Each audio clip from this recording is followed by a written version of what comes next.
After all these episodes, I still haven't figured out a thing to say when we start the podcast. Besides, like, lazily just starting in, like, hey everybody,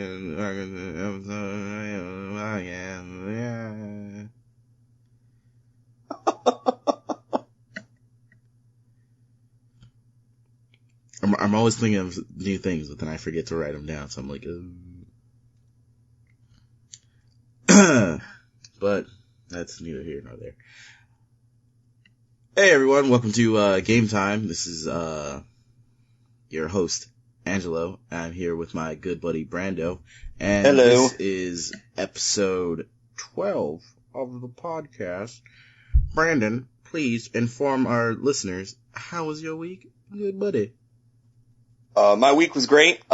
Just lots of work and everything. Work's kind of been crazy lately. We introduced a new system, but that's all boring. On the video game end, I started playing Metro 2033 Redux. I tried to avoid buying games digitally because I like to have the physical collection of stuff. But there was it was like both games. It was that and Metro Last Light, which I haven't actually played before. Yeah, for like $5. I was like, package. Yeah. So that's a smoking ass deal. So I picked that up. So I'm playing through that right now. Game is really obtuse, just as much as I remember it when I played it originally on the 360, but it's, the better graphics make it so I'm lost less often, which is nice. And it's an interesting world. It's very much, Yes, it is. It's very different from, it has similarities to like Fallout in regards to the post-apocalyptic stuff, but very interesting narrative, It's funny that you say that, cause, it was, after Fallout 3, I was on a big, big post-apocalyptic, kick. And so, that's when, I heard about, I was Googling post-apocalyptic games. Then there was one that kept popping up. It's like Metro 2033. It's like, it's based off of off of a Russian book that came out a few years ago. And I was like, ooh, it's coming out, in not that long. Oh, and then it came out, and I played it, and I stopped, because I got to one part that I'm just like, I can't. And, so, I then watched, one of my favorite Let's Players past the point of where I stopped, so I can see, I was like, yeah.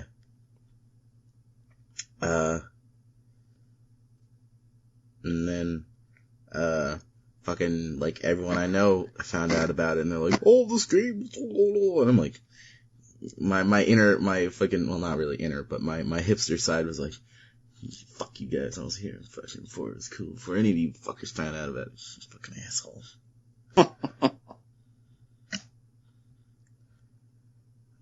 That sounds interesting. But, how about that? This same old shit, man. How was your week?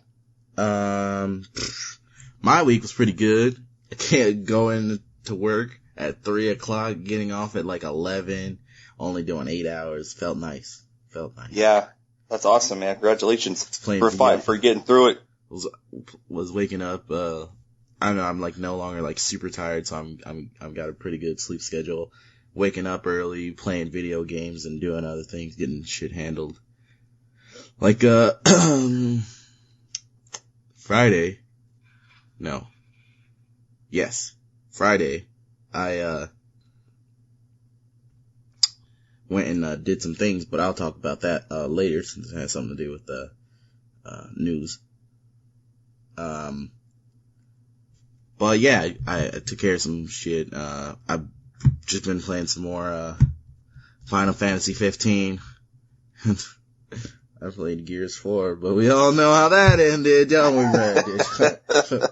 Well, we do, and nobody else ever will. Yeah. God, I forget to turn it on. Oh. That's okay. It happens to the best of us twice. No, it doesn't happen to the best of us. It just happens to me 3 to 4 times now. It's okay. Who's counting? I am, clearly. Oh God, I hate when this happens. It's all good. Nothing replaces the memories of us playing games together like the good old days. But yeah, I've been playing Final Fantasy 15. I actually know how many chapters there are now, so I know that I'm about 1/3 of the way through the game. Damn, how long have you been playing Well, it? like, almost, I'm about to be on the second third. Out of the thirds, I'm on the first third, but I'm about to be on the second. Well, keep on trucking. Now I understand why people don't count things in thirds. Yeah. Dumbass. Shut up, asshole. But yeah, I've just been playing that. I've heard very good things about that game, including from you, so I'm glad that you're enjoying it. Yes. I'm clearly a very good game. I think it's time to eat my words now. Apparently, at least Final Fantasy 15 was good, but The Last Guardian is mediocre at best. So I was right about that one, but not about the other stuff I said. So, what sound is that in the background? Are you peppering my crow you're about to make me eat? Is that what that is? Your crow? What? Yeah, that's what they say, eating crow when you eat your own words. I've never heard that. Well, you should have, because it's the thing that people say. Don't make me feel weird. Well, don't be weird. I I don't know what the hell you want from me. I just... Let me tell you what I want from you. Let me get my list out. I've been keeping track for a long, long time now. We've been friends for many years. For what I want from you. First of all, how dare you? You want how dare I from me? No, this is, I had this whole thing written out on the list. I had this whole thing written out, that I'm gonna say to you. See, I'm so irritated. Now, let's get on with the fucking show. I'm so mad. What the hell did I do, asshole? Nothing. I'm just really fucking tired. I slept like shit. Piece of shit. I was up until like 5 this morning. It was the whole thing. Well, man, you went out. So. Anyway, let's get on with the news. The news.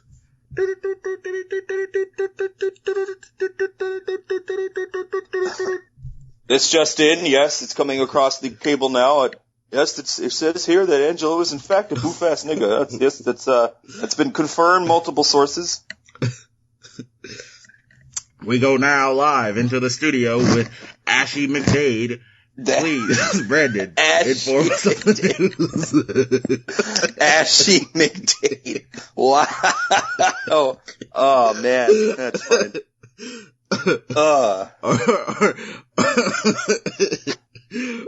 Or would you joined by my co-host Itchy McScratchy? Or would you prefer ground meat McDade? Angelo Bone in the Nose Lakey. Oh, okay, all right. Angelo Ooga Booga Booga Ooga. Brandon Dolly McDade. Angelo, don't hit me, I'm just a bitch ass nigga. Brandon, they eat the poo poo McDade.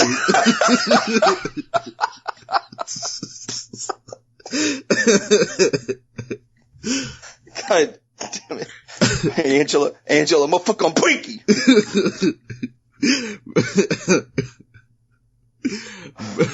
Brandon McDade Matubu. Alright, enough. Alright, on to the news. First, piece of news we got is, the Microsoft, confirming, rumors heard earlier during the week that, suggested, Microsoft was canceling Scalebound and... Thank God. Go on. No, please, Brandon, please just interrupt me all the time so you can get out so everyone can know how much of a horrible taste you have in video games. Please continue. No, I'm gonna let you finish.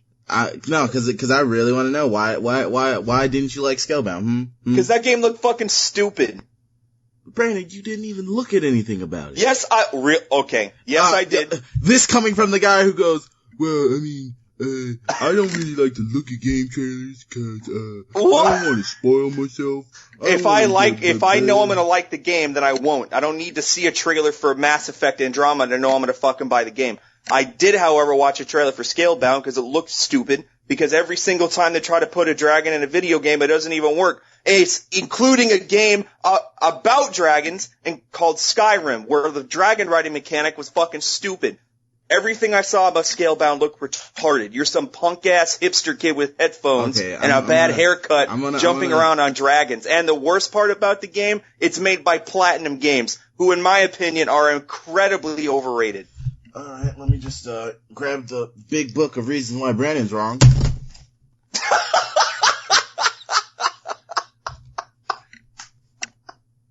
Oh man, I didn't know you read Game of Thrones. Okay, so, first thing you said as to why you're wrong, games with dragons that never work. Let's see, we've got, Panzer Dragoon, Spyro. Okay. You want me to keep going, or do you want me to to I do actually, because I'm pretty sure those are the only, you might have me on those only two, and I do mean two. Go on. If you can name 5, I'll be impressed. Go ahead. Okay, we got Panzer Dragoon, Spyro, Dragon's Age. Are you referring to... There are dragons in Dragon Age, isn't there? Damn it. That's... Fuck. Alright, fine. Fine. You're right. I forgot about Dragon Age. Next thing. I don't know how I did that. I can understand as to why you didn't like the whole dragon riding thing in Skyrim, but then again, you gotta remember, Brandon, it's Bethesda. They half-ass all their games. Okay, Brandon, right. How many times have you had a major, just any kind of bug or glitch in a Bethesda game? Oh, well, all the time. Exactly. That's part of their charm. Now, only game company I know that can make a fucking game with massive bugs in it. Everyone's like, oh, look! Like having an ugly baby.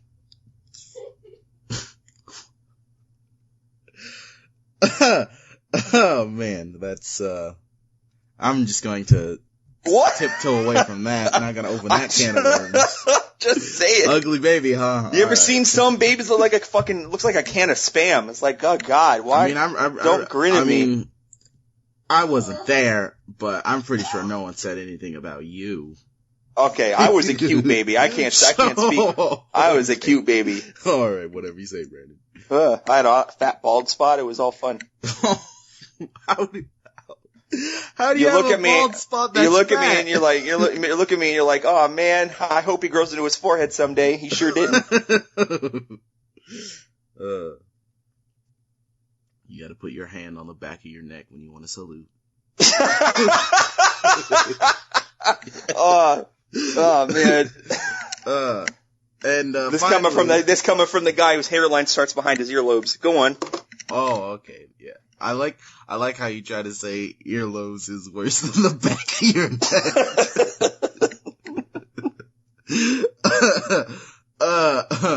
But yes, moving on. Yeah, the final part was Platinum. Motherfucker, Platinum Games is legit, too legit to quit. That's your argument for Platinum Games? They're too legit to quit, too legit to quit. You're done. The show is over. I quit. I'm tendering my resignation. I've had the letter in the mail since the beginning of this. Because I knew you were going to say some dumb ass. You know what? How I got the letter done is none of your concern. What matters is that it's done. I'm just gonna get a piece of paper with scribbles and crayon. Let me make it sound like I'm fucking Patrick Star. Like you're the shining light of fucking enlightenment, and I'm just here chugging along with my dumbass jaw dragging on the ground while you carry us into the promised land. Hey, you said it, not me. Like I'm just fucking here hanging out. Hey, it's Angelo and some homeless guy found underneath the bridge. Hi, guys. Yeah, Platinum Games, they're fucking great. They've released a ton of great games. Just because you don't happen to like them doesn't mean they're not good. Okay. That's like, I think the last 4 games they released have averaged a 6 across the board, across all the different review sites. Let's go and name the last 4 games they released. Let's see, okay. Transformers Devastation, Teenage Mutant Ninja Turtles. And Legend of Korra. And, okay, that's 3. I forgot about Legend of Korra. That's 3. What were those 3 games again, Brandon? Oh yes. They were small games that they were so requested to do by Activision. I see. So it doesn't count if it's a shitty game. Hold on. So it doesn't count if it's a shitty game. If your name is on it, it doesn't count as a shitty game if it's shitty because you were asked to do it in a small amount of time. So it's okay to put your name on something that you can't 100% put good quality behind. Is that what you're saying? So it doesn't count as a real platinum game. Even though they developed it, it doesn't count as a real platinum game because they had a small amount of time to make it. Alright, fair enough. If that's the case, then that means Platinum is just whoring themselves out to the highest bidder, which makes them the biggest prostitute in the gaming industry. Which is fine, but eventually, people get tired of prostitutes and they go out of business. But by all means, let's see what happens in the next game they churn out. They're about one more 6 game away from being closed, but we'll see what happens. Let me just put it like this, Brandon. When it comes to a company making small games, like small, like arcade style games that don't go so well, no one really counts those. Cause I'm pretty sure no one went fucking with pitchforks at Ubisoft's door going, "Oh, how dare you release I Am Alive? That game was so shitty. Oh, Assassin's Creed China. Blah, blah." Yeah, that would imply that Platinum has the same cachet as Ubisoft, and it doesn't. They do. No, that doesn't. They've had 3 good games, maybe. Okay. Bayonetta 2. That's it. 2 good games that I can think of. I'm sure there's a third one I'm not remembering. They've had 2. Ubisoft has had 20 plus years of solid games come out. They're a well-established game development house. Platinum Games is not. So, in the terms of good Platinum games, we've got Mad World, Bayonetta, Vanquish, Metal Gear Rising: Revengeance, The Wonderful 101, Bayonetta 2, Star Fox Zero. Star Fox Zero was not a good game. Potato. What? Like I just said earlier. What? Just because you don't like a game doesn't mean it's bad. I look across the average score the game received. I do a lot of research into certain games if I decide. Star Fox is one of my favorite Nintendo franchises of all time. Brandon, did you play that game? Got like 6s. No, I don't have a 3DS. I don't play the fucking game. Okay, well, I don't have a Wii U. I don't have a Wii U either. You can't say that the game is shit then. Angelo, that doesn't... haven't had yes, I can. I can see something and say that's shitty. Opinion, though. It's not... How is it any different if it's... And it's not even really... It's not even really... Like, it doesn't even have much traction because that doesn't mean anything. What are you talking? I don't have to play something to say that I can see it played and say, how is it any different if playing something, how is it any different if I play it and not play it and I still see the same thing happening? I can't say, oh, that's a piece of shit. If I see somebody playing a game in a Let's Play, I can decide for myself that it's shitty. I don't have to play the game. I save myself $40. Let me put it like this. Let me put it as to why your whole argument on that is wrong. Weren't you the same person who told Jake he was stupid for thinking that Rogue One looked dumb, even though he was just going off of like one trailer? Yes. And how is this any different? Because unlike Jake. Oh, just because it's not Jake, Rogue that's One. why it's different. No, I watched gameplay of Star Fox Zero, just like I watched gameplay of Scalebound. No, Angelo, I did not watch the full game to start to finish. I watched enough gameplay and read enough about it and read a lot of reviews and all of these other things, heard other people who are bigger fans of Nintendo than I am, who always are defending Nintendo, and they said the exact same thing that I saw in all the gameplay that I saw. The game was not very good. Brandon, you can read reviews, read a cookbook. That doesn't make you into Chef Ramsay. No, it doesn't, and I wouldn't say that it does. I'm not saying it makes me an authority, but this entire podcast is based around our opinions. So how you telling me that I'm wrong for having an opinion because I didn't play the game dismantles any reason we're doing this show, because I haven't done what you. It's all about opinions. It's all about our perspective on certain things. Yeah, but when I'm saying, oh, I like this game, it's good, that's because I've played it. I've had hands on. You're just going off of what you've seen and what you've read. How is that any less legitimate than playing it, Angelo? A video game is a visual platform. I can watch a Let's Play of a game and still have the same experience of playing it as if I was playing it. I don't need to watch the entire thing of Star Fox Zero to see that the gameplay mechanics are stupid. I can read about how the control scheme is and decide that sounds stupid. It's the reason I didn't buy a Wii U when it came out. I read about it, listened to people who knew more about it than I did, and determined that it was a piece of shit, so I didn't buy one. It's the same exact thing. I don't have to do it to decide it doesn't sit well with me. It's the same decision I make when I buy food, liquor, women, not buy women. Yeah. Any of that. You got something you gotta get off your chest there? It's the same principle that you apply to anything when you are a consumer who has unlimited, but this might not be something you consider.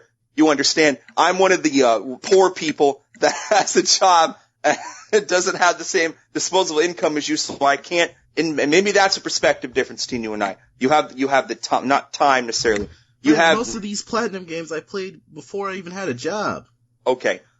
I am not saying that Platinum games, they're off track. I'm not saying the Platinum games does not have games they did well. I'm not saying that they didn't. I'm saying that from what it looks like, from the slate of games they've come out with, big, small, whatever, the fact that the last few games they've come out with, the fact that they have not reviewed well, and the fact that Scalebound is now canceled, a game that was about 80% of the way done before it got canceled, indicates it was not very good, which is not good for that studio. If who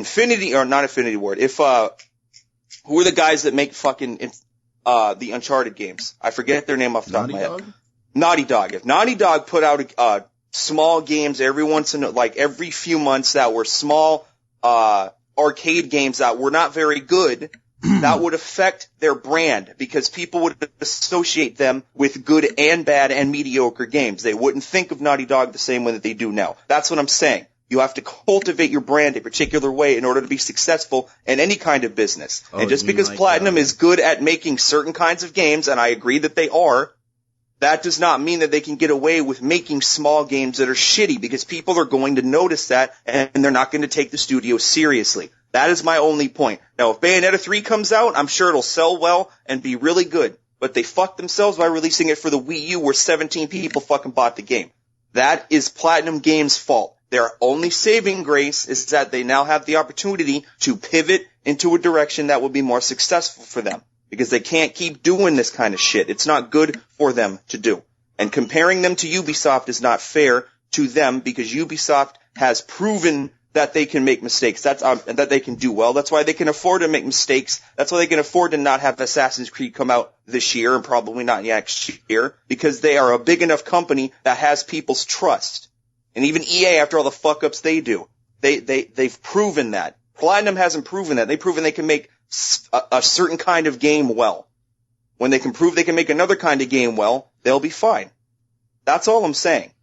But you trying to discredit my opinion because I haven't played a game is not fair, considering the fact that video games are a visual medium. I can watch the thing and decide for myself if it's good or not. Movies work the same way. TVs work the same way. TV shows work the same way. Whatever you say, Brandon. You're still wrong, though. All right, fair enough. That's fine.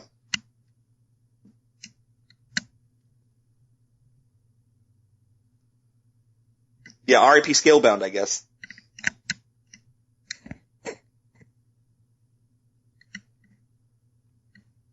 Is there an echo in here, or is it just me?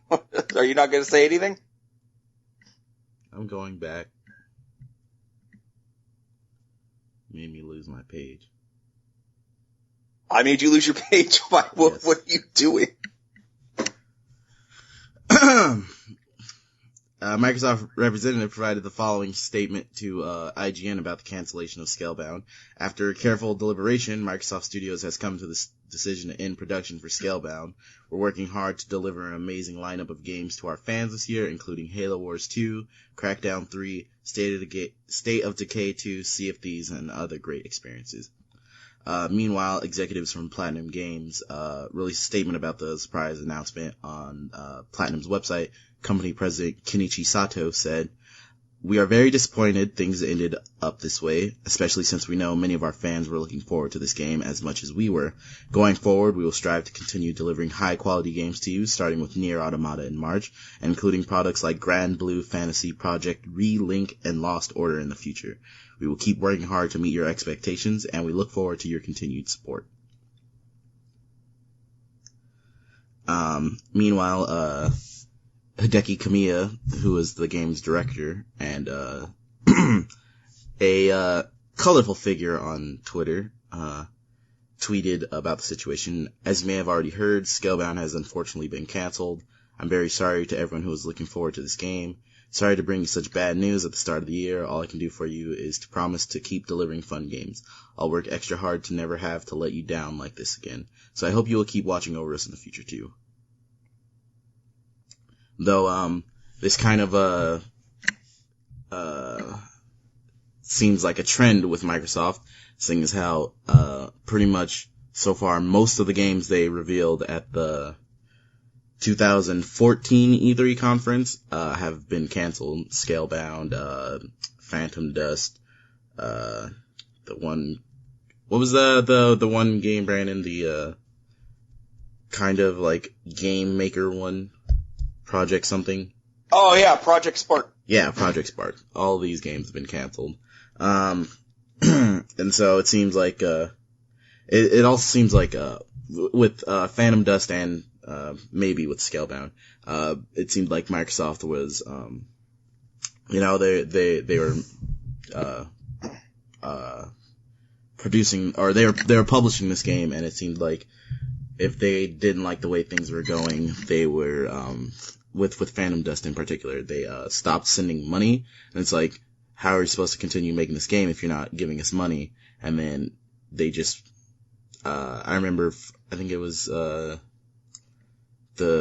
2014 E3 or 2015 E3, they, showed that, CG trailer that they had actually commissioned a company that just does CG trailers for random games to make, and, the developers behind Phantom Dust were just like, but that's not anything like our game.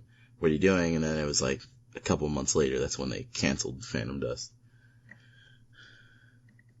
So. Yeah. Do you think it's a cause to be concerned about the fact that Microsoft keeps pulling the plug on all these games that they kind of made a big deal about? Or do you think that it's better that they are seeing ahead of time that it's not going to work out and having the balls to be like, nah, let's not? No. I mean, with Project Spark, yeah.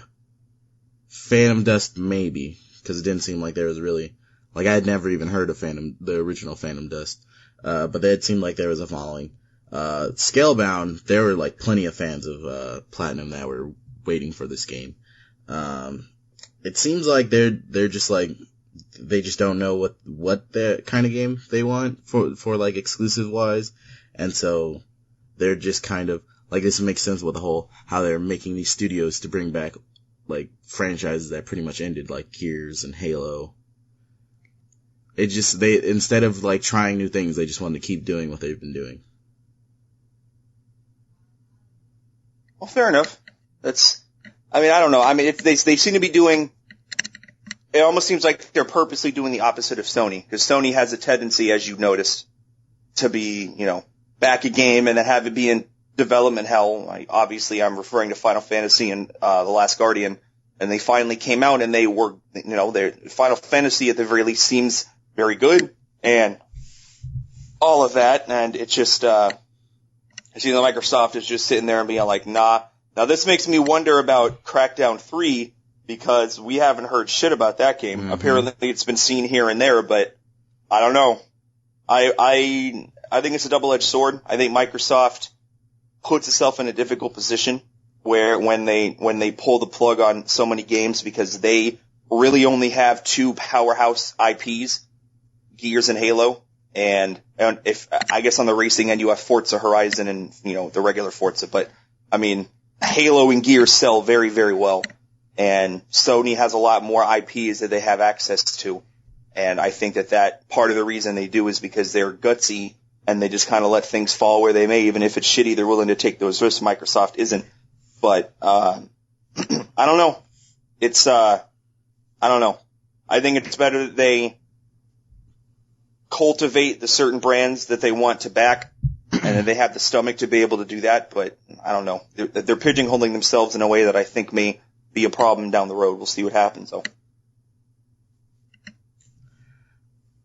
Next we've got, Yoko Taro responds to the silly Nier Automata controversy. Have you heard anything about this controversy, Brandon? I have not in detail. Why don't you let me know? Like 2 weeks ago, image, started circulating on the internet of the main character in, Nier Automata, 2B. And it was a picture of like an upskirt of her, and you could see that, on her model was someone made a butthole. Though, it came out later that, someone, took various mods, from this, Japanese, porn, game company, and, made a model similar to the main character of the game. And, Yoko Taro responded to the controversy, saying, due to the 2B butt controversy, many outrageous drawings are being made. Collecting them to share individually is a pain. It would be great if we can group them together to make it easier to distribute them every week. Which fits his whole, kind of being a little out there and weird. It's funny though, cause basically what he's talking about, Brandon, is all the hentai and porn pictures people made after the whole the butthole thing. Oh yeah, shocking. And then, after he said this, people didn't really take long to gather lots of this art of the character, which, he responded with, when I said that I wanted people to gather images of 2B and put them in a zip file for me, the tweet got all kinds of exposure. Now people are actually collecting them. The internet is amazing. Which, is just really funny. Yoko Taro he's just really, an oddball kind of dude. Like the fact of recently, in recent years, he's, gone into refusing to show his face in public. And, he basically, when he's talking at press conferences for Square Enix and stuff, he dons a life-sized helmet, based on one of his characters from, I think, Nier, or maybe it was in Drakengard. But yeah, it's just, that's funny. Sounds pretty funny. Yeah.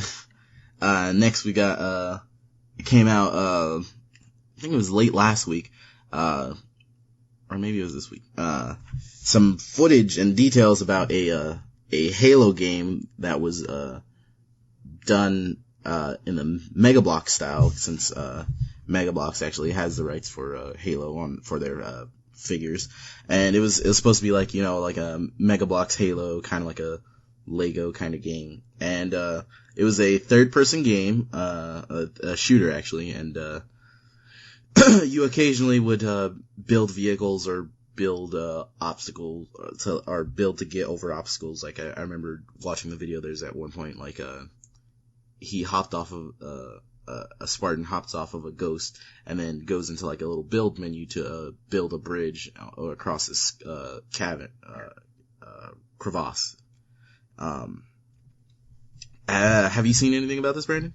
I've seen a little bit about it. Yeah, I heard that I looked at the footage and it was cool. It was quirky, but it was, I don't know. I don't know if it's just because Mega Bloks always to me seemed like a cheap imitation to Legos, but it just didn't have the same kind of life and goofiness that the Lego games have. I was an early build, so I'm sure that would have been added in later maybe, but it looked pretty interesting. I don't think they were really going to go for a whole goofy sort of aesthetic.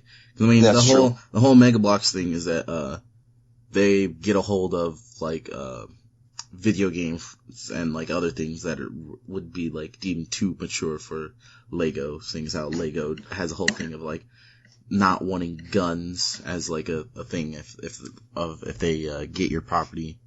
Which is so stupid because Star Wars and Indiana Jones both have guns. So does Pirates of the Caribbean. Yeah. Like, that's very stupid. Anyway. Yeah, but then when you think about it, though, that's just like movie companies and stuff being able to put money behind it. Yeah, that's a good point. Some rumors came out of a meeting GameStop had, I think in like Germany or something, in regards to the Nintendo Switch. The rumors was that apparently GameStop stores were rumored to be getting like 10 to 15 units a store. But that's just a rumor. I've actually I just fucking fucked up real bad. I had noticed. You made it really not obvious by making those noises. I put this in the wrong order. So, Nintendo had an event on Thursday for the Nintendo Switch. We talked about this like a couple episodes back. And so they've gone on to reveal that, the Nintendo Switch's, launch date will be March 3rd in the US. It will cost $300 and be region free. So if you were to, import a game from Japan, you wouldn't have any problems playing it on your US Switch. I know some people are going to be happy about that because I know people who import 3DSs just so they can play games released in Japan first before they're released out here. Surprisingly, the Nintendo Switch will have well, I guess not really surprisingly. It'll have online play, but it's going to be free until the fall, and then they'll begin charging for their own online service akin to PS Now and Xbox Live. Online play will include monthly games download akin to PS Plus and Games with Gold, and online play for classic games. So who knows, maybe GoldenEye online, or they also said that the Switch was going to have some GameCube games, so maybe like I can't think of any. I don't know why I can't think of any GameCube games. Beautiful Joe. A man can dream.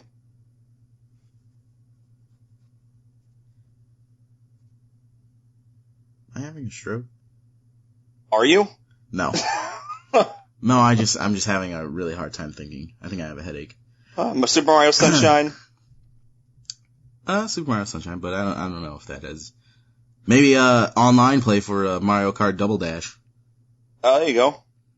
But yeah, so yeah, those rumors about the Switch, about the whole 10 to 15 units a store, that proved to be false when I went to go pre-order and fully pay off my Nintendo Switch.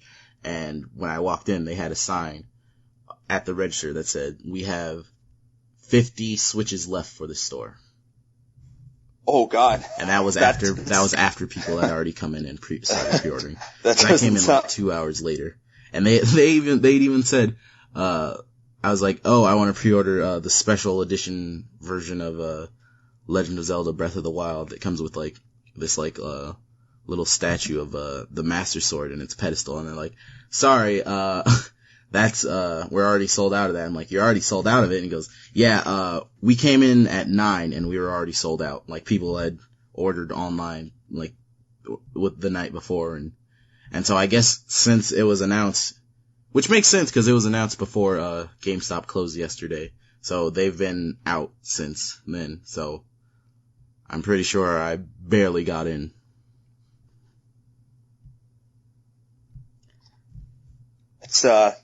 That's pretty wild, man. I mean, I'm not really surprised. People go ape shit over Zelda, so. Also coming out of this, press conference, we've got, the reveal of the Nintendo Switch Mario game that was part of the Switch's initial reveal. It's revealed that the game is going to be called Super Mario Odyssey, and, the game, I don't know, I kind of got this not HTC Vive. I got this vibe off of it that, the gameplay seemed like a cross between Super Mario 64, Sunshine, Galaxy, and a little bit of a 3D World. 64, Sunshine, and 3D World, and how like open the stages seemed to be, and how it seemed like you just go into like this hub world and just go around. Though unlike other previous Mario games where there's like worlds within like the hub world, it seemed like you just go into this hub world and then like everything's in there. Like you won't have to like hop through like a hole and it'd be like bloop bloop, world 1-1. Yeah, that's pretty cool. Yeah, they showed off, like a regular kind of Super Mario-esque, vibrant world locations, like, this like weird not forest, this weird, desert that seemed like there was like, it used to be like a kind of urban area, but then like something happened and so it was covered in, like sand and became a desert. A kind of weird, it was like fruits and vegetables, but they were made out of crystals. And, like a forest that had, like, just kind of looked like something out of, like, a Legend of Zelda, but, like, also had, like, a creepy section that I'm guessing would probably be where we see, like, Shy Guys and, Booze. And then weirdly was a modern cityscape with, like, regular looking people, whereas Mario's just there looking all cartoony. Yeah, that's really weird. Which, kind of put me off a little bit, and I was like, man, I hope this doesn't turn into like a Sonic 06 Sonic Adventure kind of thing. The kind of, as you know, with most Nintendo games, there's always a gimmick aspect in each game, and the one for this one is, it seems to be hat themed, and like Mario's hat for some reason is alive. Bowser's wearing like a top hat that he threw. And it's funny, kind of like, with, Super Mario Sunshine, where Bowser kidnapped Peach so that way she can be the mother to, like Bowser Jr. and all of his kids. This one, it has him kidnapping Peach and then like putting up flyers all over these worlds, for Bowser's and Peach's wedding. And so Mario has to race to, stop that.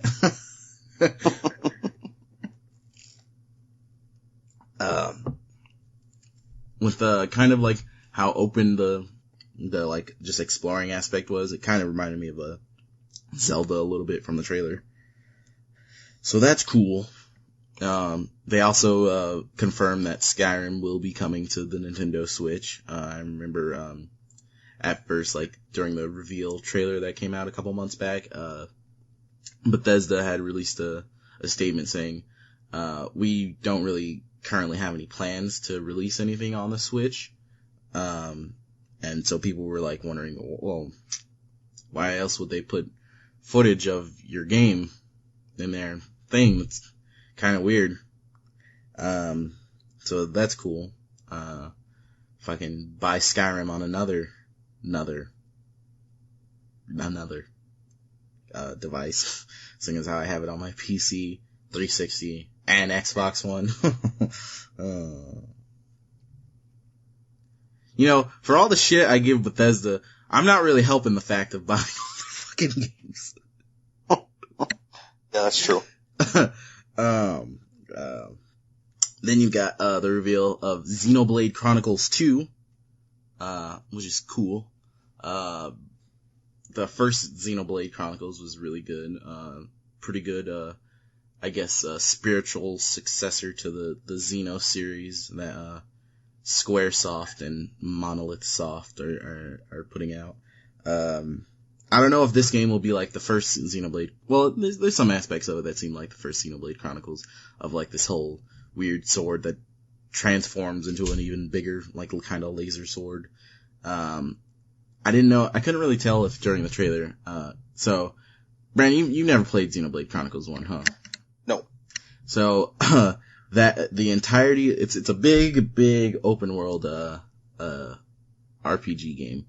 I've read about it, and I get the gist. They're like, it's like two giants fighting, and right? And you're like on one of the backs of one or some shit. The best way I can describe it is like a single player MMO. Like it's as open as an MMO, like where you just like, you're in this whole giant area and you just go around anywhere. It's like that. But it's like single player, and so it's kind of weird. But yeah, the setting of the game is you're basically Earth is the body of this giant that's been long dead, and it was fighting a like battle against another giant that is also dead. And so like on the map, it's like where you live is like right shoulder of the giant.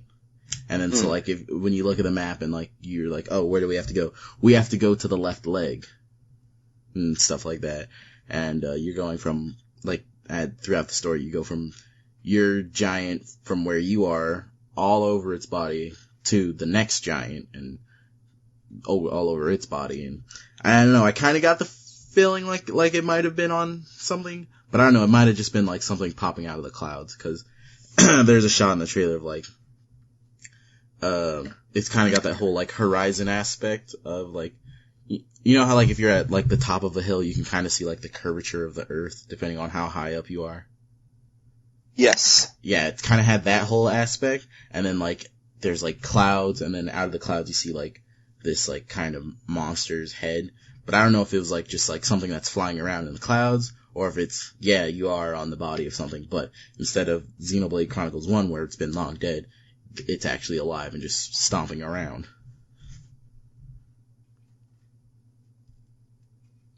Well, that sounds like an interesting world. I heard that was one of the things about the game that was lauded was I'm sorry, can't talk, was the setting. Very, very interesting, very early Square Enix-y type kind of vibes coming from it. Yeah, and I really have to go back and play or finish playing Xenoblade Chronicles X. That one was really good.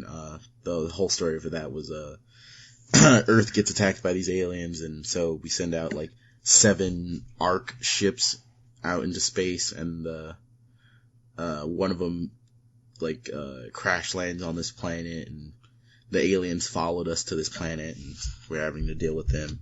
It's a really fun game. I have to go back to it. They also revealed exclusive title for the Switch, new game called ARMS. It's kind of like a sort of punch-out boxing game, it looked like to me. It's like the best way I can describe it is punch-out rock'em sock'em robots. Yeah, very. They showed off 2 characters, Spring Man and Ribbon Girl. And like the whole gimmick of the game is that you have like stretchy arms, and so like you can just be like far away from someone and you like throw a punch and your arms are like burning. What's funny is that they showed off I forget if it was Ribbon Girl or Spring Man, a ultimate attack that can best be described as like a Dragon Ball JoJo like flurry attack where you just like throw rapid punches.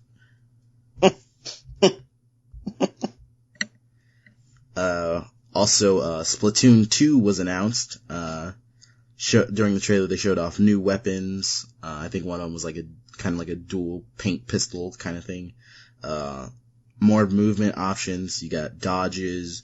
You can actually choose your spawn points, from the map instead of spawning at the main point and just like, catapulting to a teammate. Jetpack and, just moving around the map a little bit faster. Also, we got new ultimate attacks for your like kind of like kill streaks kind of. Got a new hub world too.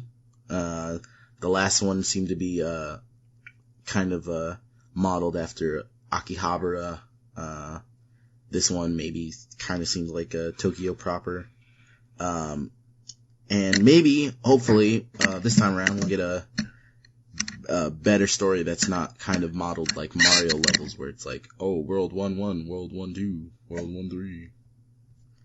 I mean, I only really like that with like Mario and Sonic.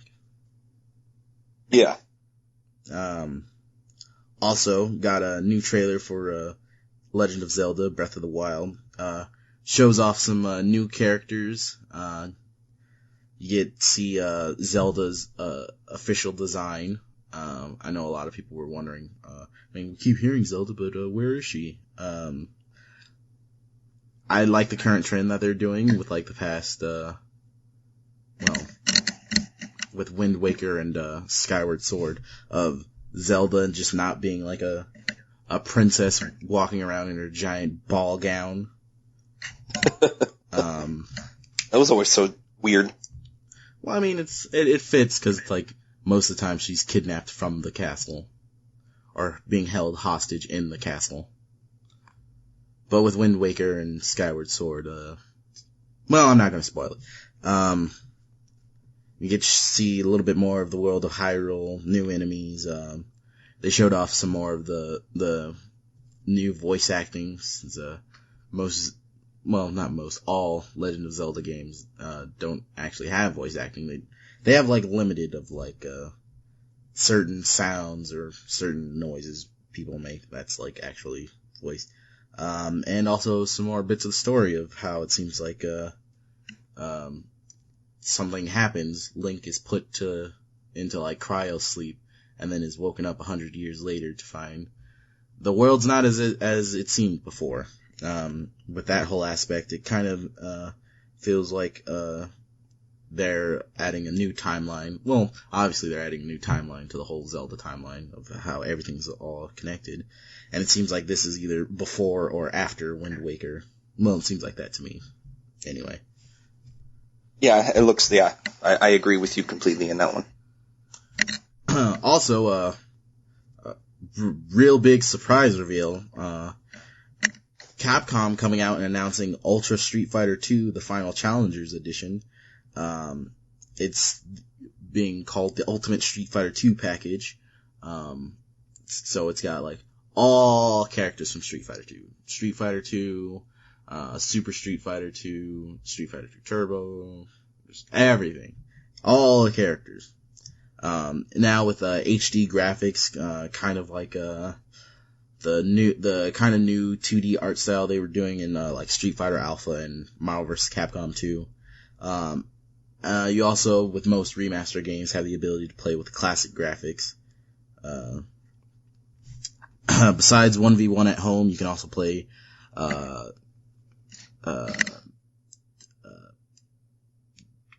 both players versus PC, because it showed off like two people playing as Ryu and Ken fighting M. Bison. Or you can do 1v1 on the go with your switches on the outside of the dock. Interestingly though, at the end of the trailer, it showed kind of like a first person sort of segment from like Street Fighter 4 or Street Fighter 5, because it was like had that aesthetic of the whole like 3D art style. And it showed Ryu hitting M. Bison with a Hadouken. So that, who knows, maybe they're gonna be teasing off something for the future. Then the end of the trailer seemed to tease in Evil Ryu. I know a lot of people know about Ryu, or Evil Ryu, having used the Dark Hado, and also a mysterious shadowed individual. Who knows what this could mean in the future. And then we've got some other games confirmed for the Switch. There's 1-2 Switch, which is kind of like the dude at GameStop kind of said it's like the Switch's version of Wii Sports.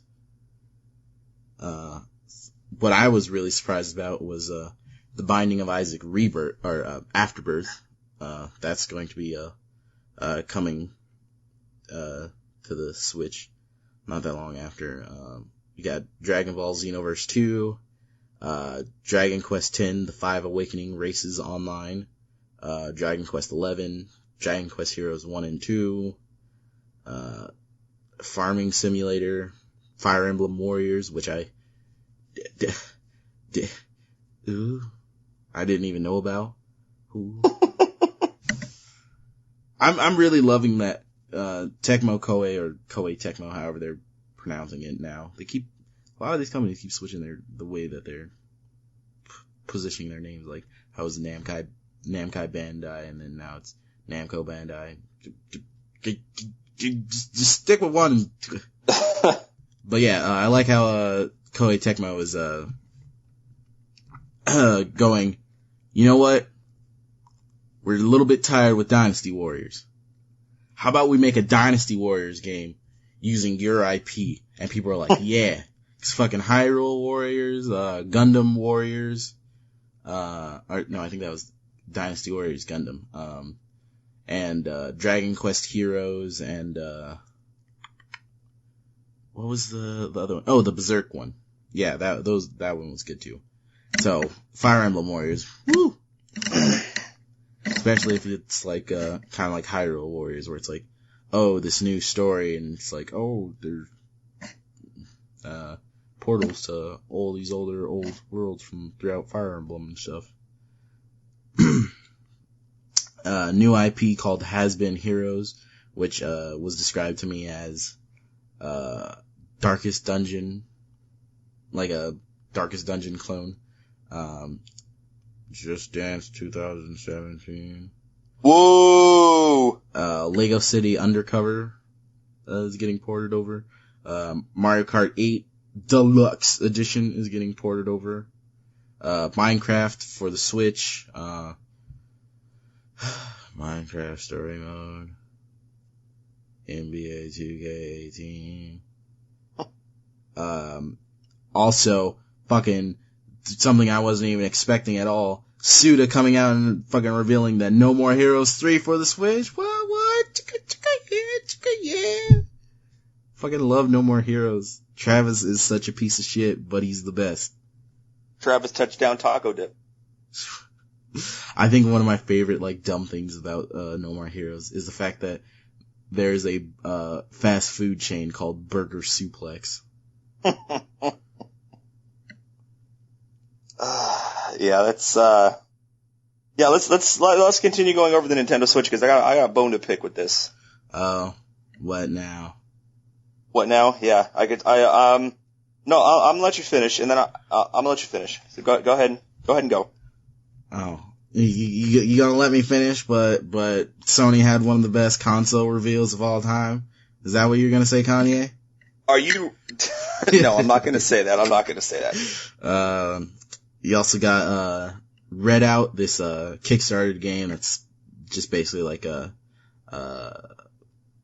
kind of like a cross between Wipeout and what's that? F-Zero. Rhyme is coming to the Switch. We've been talking about that in the past 2 episodes. Yeah. Oh, you're going over the entire.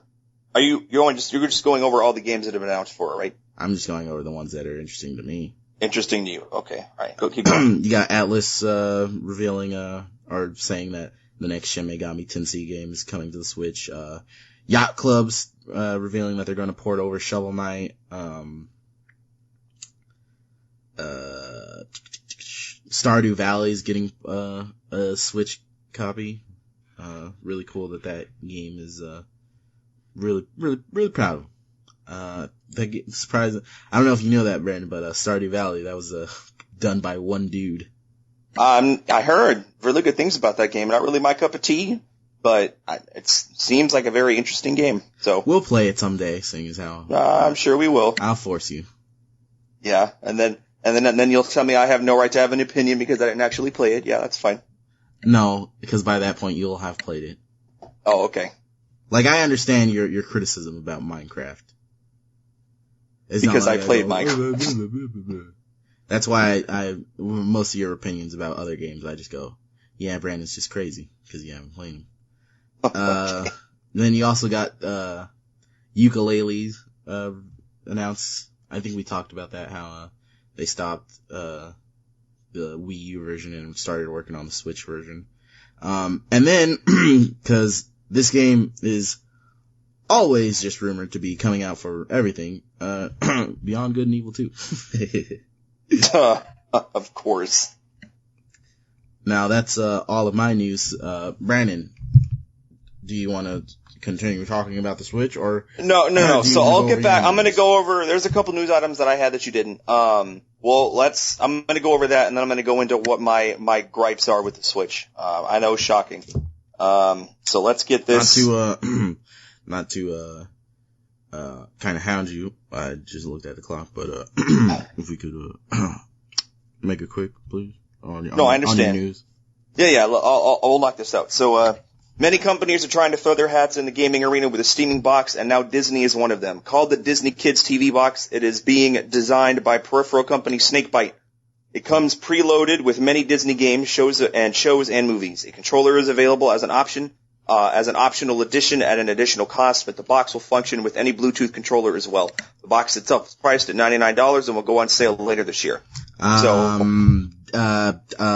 Disney plug-and-play device. Next. Let's see.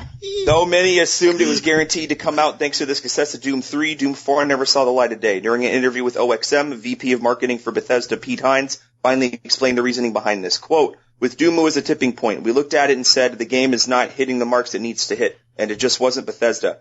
If it was id coming to us and saying it's not that it's not a good game or an okay game, but it's just not Doom, it veered from the things that we think Doom should be about. And again, it's not like we're happy about it. We essentially canceled a game. We canceled the thing that people had spent a long time working on, and we'd spent a lot of money to get to the point that we canceled it and basically started over, which is never easy to do, but it was because we believed in and agreed with the notion of if it's going to be a success, if it's going to be worth all this time and effort, then it has to be the right thing, executed the right way, end quote. This decision seems to have been the right one. Doom released later last year to critical and commercial acclaim with the smooth gameplay and bombastic style pointed out specifically. The things of Doom 4 they showed off just looked like that Sony exclusive Resistance, but instead of aliens, it was demons. Yeah. Let's see. I'll skip stuff for Rocket League, whatever. Nobody cares. I mean, they hit a big landmark, 25 million players, blah, blah, blah. That's not really a big deal. Next. Sony has announced the closure of Gorilla Cambridge, releasing the following statement. Whilst we accept that this decision will mean that we risk losing a high-caliber staff by focusing on other studios with exciting new projects in development, including continued work on PSVR, we believe we will be in a stronger position going forward and be able to offer the best possible content to the highest quality to our players. This decision should not take anything away from the incredible games and services that Gorilla Cambridge has delivered, end quote. The studio has been operating for 2 decades, and we're responsible for games such as Killzone Mercenary, Medieval, and most recently Riggs, a PSVR exclusive. No. Our hearts go out to those affected, and hopefully they can find gainful employment somewhere else in the industry. So that sucks. From what people I know who actually got the PSVR, Riggs was the only fucking good game. Yeah, I didn't see the sales figures, but I don't know if it means Riggs didn't sell well or if they're just downsizing or whatever. But yeah, so that's a bummer. This one made me laugh. This is the last one before we get into the Switch stuff. Former football player and wrestler Lenwood Hamilton is suing Microsoft and Epic Games for using his likeness without permission. According to the documents, Hamilton is claiming that popular character Augustus Cole, aka Coltrane, is based off of him, citing Cole's fashion choices and voice as examples. Microsoft has not made any comments and likely won't. Best case scenario for Lenwood, he gets a settlement, but it is unlikely. Gears is one of their most profitable franchises, and having its name tarnished by something like this would be a bad thing. I just think that's hysterical. That some dude. Yeah. Who is right? Because I thought. Yeah, is it Lester Spite? Yeah, Lester Spite is who he's saying, but his claim in the court documents, him and Lester play football together, and they talked about making a video game character and all the stuff that he would, his little isms and all that stuff. So it just seems like a pointless money grab to me. Some black guy's like, hey, look, it's me. Or whatever. He has gold teeth and is this and this. It just seems like bullshit to me. But we'll see what happens. So, in summary, niggas. Yep. So, you seem to be very excited about the Nintendo Switch. Yes. Yes, I am. Okay. I am not. I know that. I remember pretty much like almost every episode of our podcast we go over this. But what is it now? What is it now? Alright, well, let me just go over some of the specs. How much time do we have left? I'll give you 30 minutes. Oh, I'm not gonna need that much time. Okay. Alright, so let me go over some of the other stuff. Online subscription will be free upon launch, but will require a paid subscription starting fall 2017. No price has been confirmed. Users will get access to 1 free game each month. You mentioned that. Mm-hmm. You mentioned the price. It's launching as well. You mentioned that. The controller will have touch functionality. The console will support 8-player local multiplayer. Controllers will feature motion control and amiibo support. Battery life varies between 2.5 to 6.5 hours. What was the last one before the battery? Controllers will feature motion control and amiibo support. Oh, okay. I was worried about that. I was like, where, cause with the Wii U controller, there was like a specific spot that you'd set it down. But, yeah. It's nice to know that now, cause I was a little bit worried. Yeah. And then, so controller, battery life varies when undocked between 2.5 to 6.5 hours, depending on the game.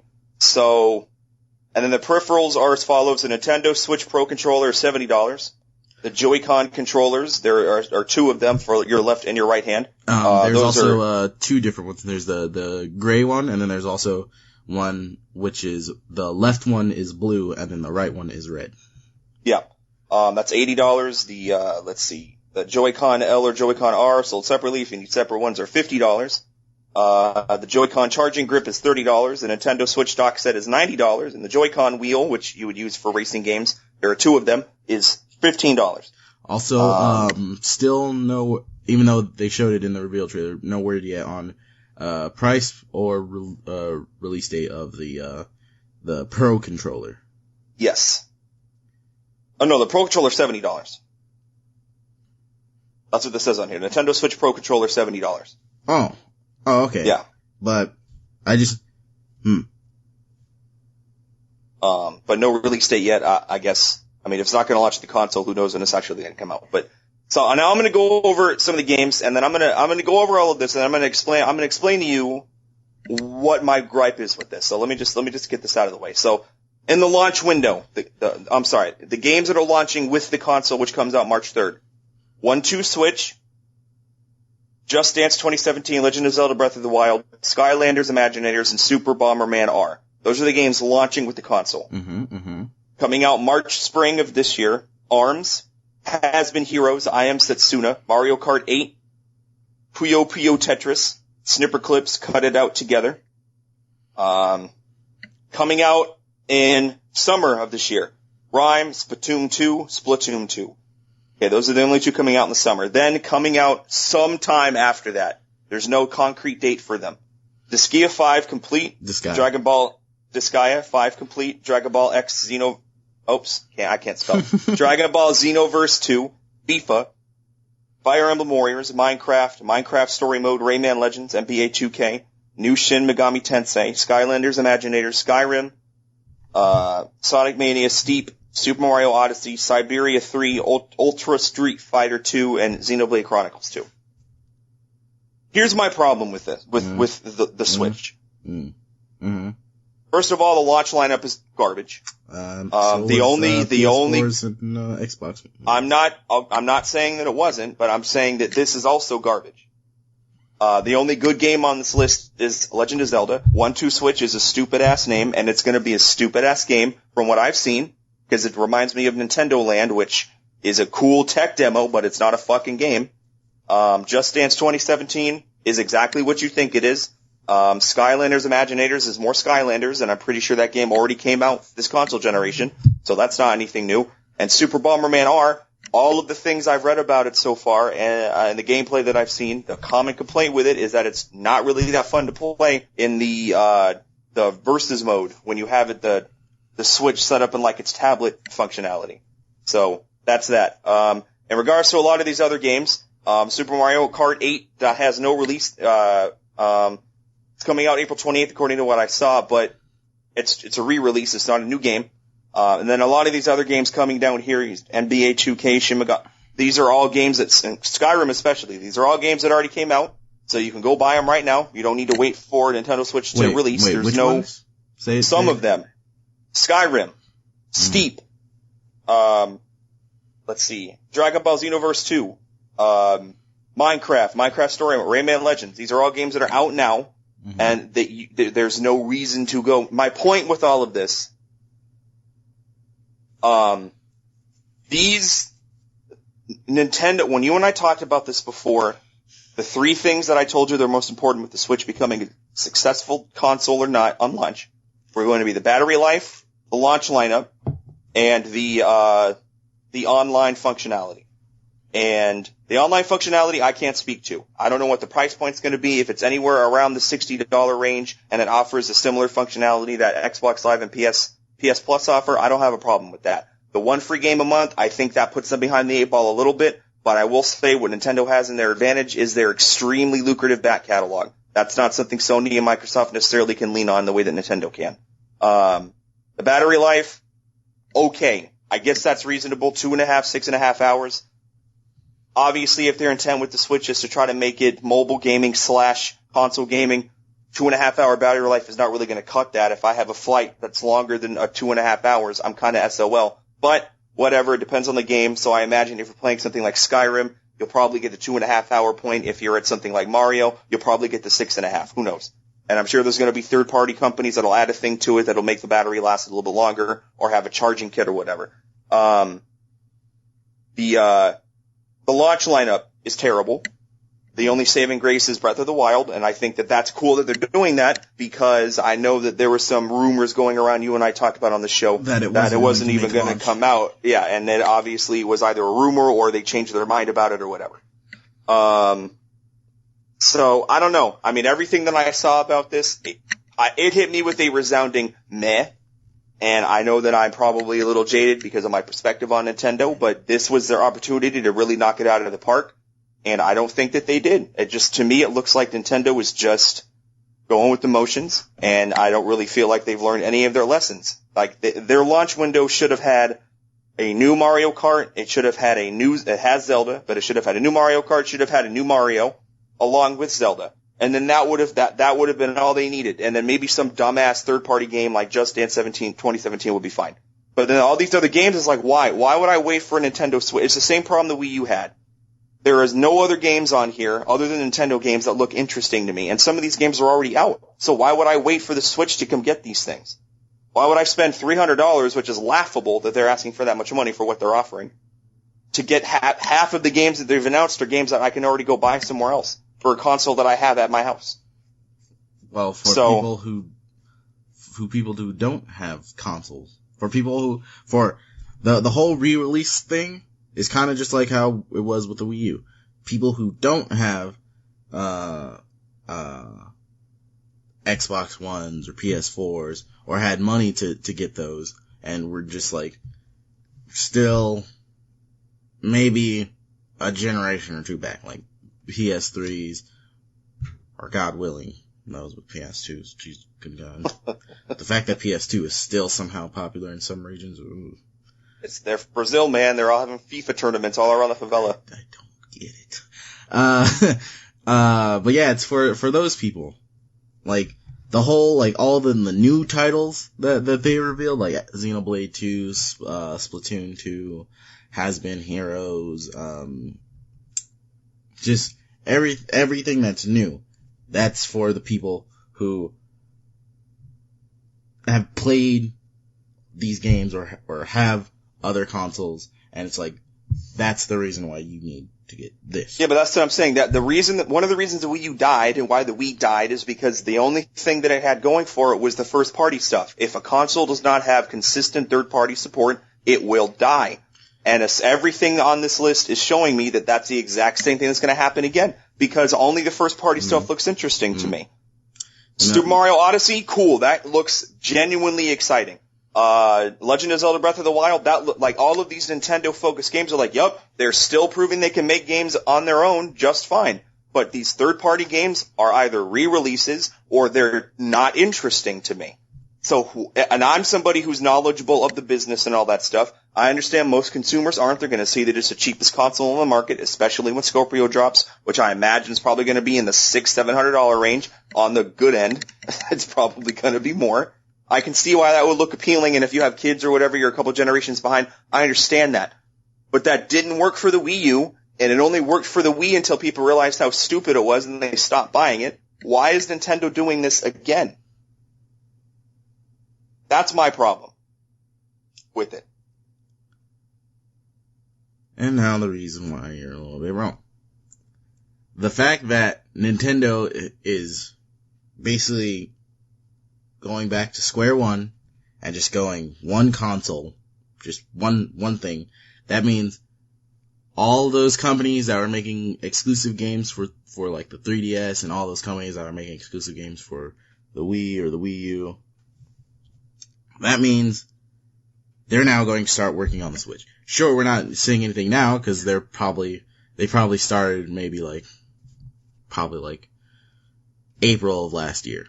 But coming into the future, we'll probably start seeing more things announced. Yeah, we'll see. We'll see. I mean, the only thing Nintendo proved to me was that everything that I said before was right. So we'll see. We'll see if they can prove me wrong. I'm excited to see what happens next. But if this is Nintendo's the last gasp in the console space, it will not surprise me. Now, if you're done talking about the Switch, I am. Brandon, I gave you a little task last week. You did? Were you able to finish it? Yes, I was. Okay. Brandon, please inform me and our listeners. What are your top 5 games of 2016? Okay. So, here's the problem I had with this task. I swear to God, if you did the one thing I told you not to do and just put games that didn't come out in 2016 on your list, I swear to God. In no particular order. Okay. They are, Deus Ex, Mankind Divided. Do sexy real good. Gears of War 4. Okay. Battlefield 1. Alright. Call of Duty, Infinite Warfare. And, you still have 2 more. No. I just gave you 4. Wait, no. Oh, you're right. I forgot you said, Gears. Banner Saga 2. You played it? Yes, I played both of them. They're very good. Really? Yes. I didn't remember you playing them. Yeah, I told you I did. They're very good. You never told me that, motherfucker. Yeah, I guess I didn't, but yeah, I played through both of them one after the other, and they were very good and pulled at the heartstrings and very interesting story, and yeah. Which ending did you get in Banner Saga 1? Spoiler alert for anyone listening. I sacrificed Daddy-O and saved the daughter. Okay, good. Yes. That's what I got when I played it on my phone. Yeah. I still haven't played it on my Xbox though. Or my computer. Yeah, no. The first time I played Banner Saga was on my fucking phone. I almost didn't play it because I'm like, I don't know how, we'll see. But everybody kept saying how good it was, and I played it, and I was like, well, okay, fuck. I remember before the game came, Banner Saga 1, before it came out, I was seeing stuff about it, and I was really excited about it because that was around the time where I was on a big Ralph Bakshi tip and was just watching a bunch of like old animated movies that did rotoscope animation and stuff. Yeah. But yeah, what about you? That's a good list. My list, in no particular order, is as follows. Final Fantasy 15. Mm-hmm. Overwatch. Yep, that's expected. Doom. Mm. I don't know if you've heard about this one. It's a little indie title called Oxenfree. I have heard of Oxenfree. You keep telling me to play it. I haven't. It's really good. And Uncharted 4. Yeah, you PS4 having piece of shit. Yeah, that's a solid list.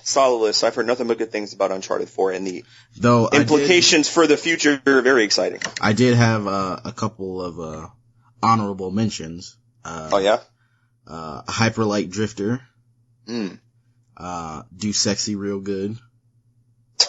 Battlefield 1. Yes. Titanfall 2. I haven't played it. And that indie title VA11 Hall A, or Valhalla.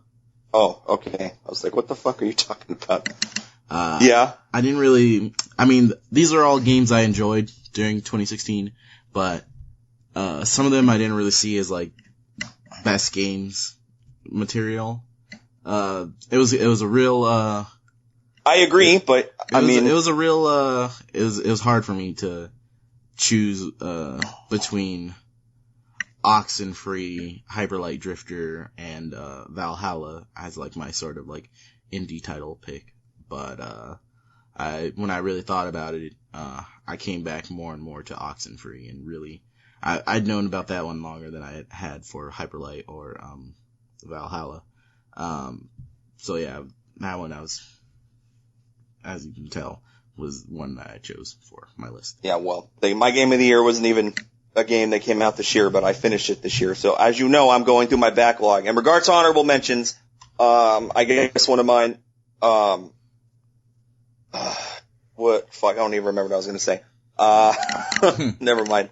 But my game of the year isn't a game that came out this year. But of those 5, I know Gears of War we haven't technically finished yet. I guess not technically, we haven't finished it yet. But just the way that it plays, the way the game is, I can tell, unless they completely do a garbage swerve at the end, I can tell that it's a game I'm really going to enjoy. I've already enjoyed it this far. Because I think an ending can make or break a game just like it can make or break a movie. If the ride is fun, but the ending is shitty, then ask anybody that finished Mass Effect 3 and they'll say that to you. So, I couldn't really put Gears on my list because I know I'm probably ostracizing myself with a couple of people, but I'm not really the greatest fan of Gears. I mean, like, the gameplay is fun. The moments I have playing with people is fun. But when it comes to the story or just like the design of stuff and the way the world looks, it's to me, and I could care less. So. No, that's fair. That's a legitimate argument that's leveled against the game. It always has been. It's just they took the dude bro-ness out of it because JD and Dell and Kate, they're not that way. Like, they're very much just kids trying to figure shit out. They're not all jaded and world weary. And it was made Marcus's involvement in the game even funnier because he's so opposite them. They're full of hope and like, yeah, we can do it. And he's like, fuck everybody. Stop destroying my house. Yeah, I moved away from people to fucking not talk to people. Leave now. But yeah, I mean, I'm excited. I'm going through the backlog and seeing all the games that I'm slowly getting caught up. Mafia 3's next on the list once Metro Last Light are done. But yeah, people keep saying 2016 wasn't a very good year for games. I disagree. I don't think it was any better or worse than 2015 was. I think 2015 was better. Well, a little bit. Well, I guess you're right. The games I'm playing most of are 2015. So yeah, I mean, if I had to pick a game of the year for me this year, because I finished it in 2016 would be The Witcher 3. But it also took me 1,000 hours. I mean, I guess honorable mention. Fuck, never mind, it didn't come out. I did. Honorable mention for me, I guess, would be The Division then, because I played it the entire week that I was recovering from my surgery. I played nothing but The Division, and it was great.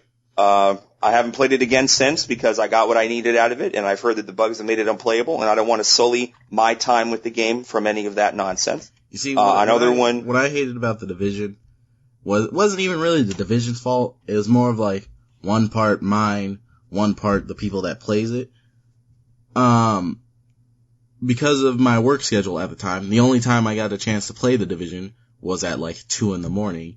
when none of my friends were online. So every time I wanted to play, I was always just playing by myself. And that really sucked. And like, I never had a chance to play with a full fire team or like get up with a group of like a bunch of people in the dark zone and just fucking kill people and take their gear. Fucking every time when I was like, oh, I don't like my gear, I'm gonna go into the dark zone to see if I can get some good gear. Every time, fucking same thing happened because I was by myself. People would follow me, and then when I wasn't, when I least expected, they'd fucking jump out of nowhere and gank me and take all my shit. And so, fucking the whole Division, playing it, I never even beat the story, and I was like really interested in it. But I never had anybody to play with, so I was just like, alright, well, this is lame. Yeah. It's kind of the same problem I had with, Destiny. Same thing. I like just started working right when, like, around when Destiny came out, and so I didn't have that many people to play with. So, it just wasn't that fun to me. Yeah, which is unfortunate. I mean, that could definitely make or break a game like The Division, you know, when you and I bought it, I think the same day it came out, and then played it, and we, at the same time, were like, this is garbage. And then now I have people, my friend, you know Alex, he fucking says The Division, Destiny is his favorite game to play because it's so much fun, and I can't get over how shitty the fucking game was when it came out. Because I think you should judge a game off of the product that you get when you buy it. Because I'm old school, you're old school. You used to be able to buy a game at the fucking store, put the game in, it will be the game. I will give Nintendo credit for that. They have not forgotten that part about them. Other companies have. Now I buy a game after the update comes in. I can't even imagine somebody without an internet connection playing a video game anymore. I don't even know what they get. I watched a friend of mine play Battlefield 3 back when it came out without updating it with like the graphic pack or whatever. It looked like he was playing a fucking N64 game. I'm like, what in the hell are you doing? That's all. But I don't know. Yeah. So, yeah, it was a good year. Well, that's been an episode of Game Time, everybody. I'm glad you tuned in to listen. Sorry, some aspects of it kind of were muddled on account of me getting mad at the beginning and me losing track of time and having to rush things, but next week will be better. Nope, he'll still get mad. I'm sure I'll find a way to do it. Bye, everybody! Oh, okay. So this week we're gonna end with you fucking talking shit on me. I would barely count that as talking shit. If I wanted to talk shit, I'd be like, I don't know. I don't know what I'd say something else, but I wouldn't say something like that. That's not even insulting. I'm not like, oh, you buckethead ass nigga. Good night, everybody.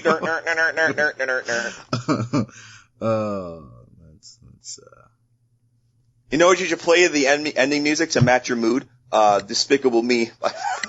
I'm having a bad day. If you take it personal, that's okay. No? Alright. Anything you want to plug, Angelo? Any other shit you got going on? After some technical difficulties on last night when we recorded episode of Gears, basically the Gears 4 LP is going on hiatus again for me to figure out how to go back and fix some stuff. I hate the fact that I'm probably going to have to play the game over again from the beginning to get to where we were at. So bullshit. We're not doing that. We'll talk about that off camera. We're not doing that. But I know this week I'm going to